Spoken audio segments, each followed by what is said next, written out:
देख पा रहे हैं यहाँ पे जो है पाठ है पुष्प की अभिलाषा। पुष्प की अभिलाषा, अभिलाषा माने क्या होता है? इच्छा।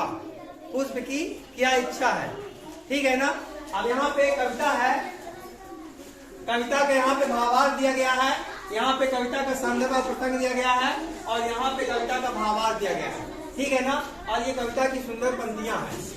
हम इस पंक्तियों को हम पढ़ते हैं, पढ़ने के बाद उसके भावार्थ को हम लोग समझेंगे, ठीक है। चाह नहीं मैं सुर बाला के गहनों में गूंथा जाऊं, चाह नहीं प्रेमी माला में बिन प्यारी को ललचाऊं। देखिए पाठ एक पुष्प की अभिलाषा में इस कविता की जो पंक्तियां हैं, पहला पंक्ति क्या है? चाह नहीं मैं सुर बाला के गहनों में गूंथा जाऊं, चाह नहीं प्रेमी माला में बिन प्यारी को ललचाऊं, ठीक है ना। अब यहाँ पे इस कविता का पहले आपको क्या करना है? संदर्भ लिखना है, ठीक है ना। संदर्भ एवं प्रसंग। यह कविता हमारी पाठ पुस्तक हिंदी भाषा भारती पुष्प की अभिलाषा नामक पाठ से लिया गया है। यह कविता हमारी पाठ पुस्तक हिंदी भाषा भारती के पुष्प की अभिलाषा नामक पाठ से लिया गया है। इस पाठ के रचयिता श्री माखनलाल चतुर्वेदी जी हैं। इस कविता में कवि ने देशभक्ति की भावना का वर्णन किया है। इस कविता में कवि ने क्या कहा है? देशभक्ति के भावना का वर्णन किया है, ठीक है ना। अब इस कविता का भाव क्या दिया गया है? चाह नहीं मैं सुर बाला के गहनों में गूंथा जाऊं।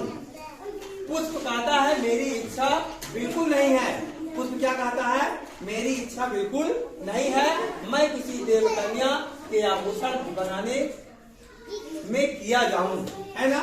मैं किसी देवकन्या के आभूषण जो गले में हार पहनते हैं, मैं किसी के आभूषण बनाने में मेरा उपयोग न किया जाए, ठीक है ना। चाह नहीं प्रेमी माला में बिन प्यारी को ललचाऊं,